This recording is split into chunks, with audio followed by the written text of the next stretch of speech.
पंतप्रधान नरेंद्र मोदी यांनी पुण्यातील सभेत शरद पवारांवर बोचरी टीका केली। मोदींनी पवारांचं नाव घेतलं नाही, मात्र भटकती आत्मा हा शब्दप्रयोग कुणाला उद्देशून होता हे सर्वांच्याच लक्षात आलं। महाराष्ट्रात गेल्या 45 वर्षांपासून वारंवार राजकीय अस्थिरता निर्माण झाली, त्यामागे ही भटकती आत्मा होती असं मोदी म्हणाले होते। त्यांच्या या टीकेला आता शरद पवारांनी काय प्रत्युत्तर दिलं जाणून घेऊया।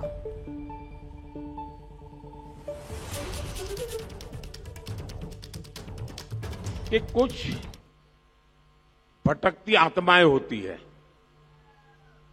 जिनकी इच्छाएं पूरी नहीं होती, जिनके सपने अधूरे रह जाते हैं, वो आत्माएं भटकती रहती हैं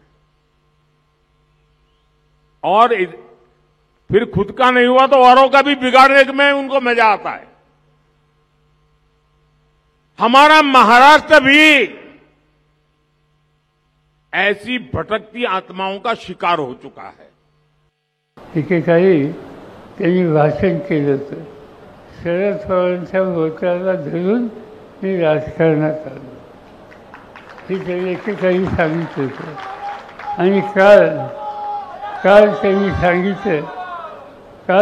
सांगितलं की महाराष्ट्रामध्ये एक अंतरात्मा आहे, तो आत्मा अस्वस्थ आहे।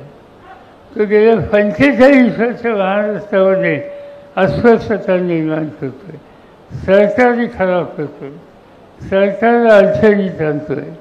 आणि या आत्म्यापासून सुटका करून घ्यायची गरज आहे। ते म्हणजे त्यांचं भाषण मी वाचलं, ती घरी जाऊन तेही ऐकलं। आत्मा अस्वस्थ आहे, खरं आहे।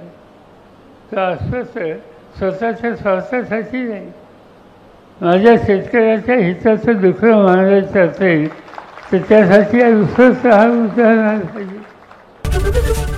एबीपी माझा, उघडा डोळे बघा नीट।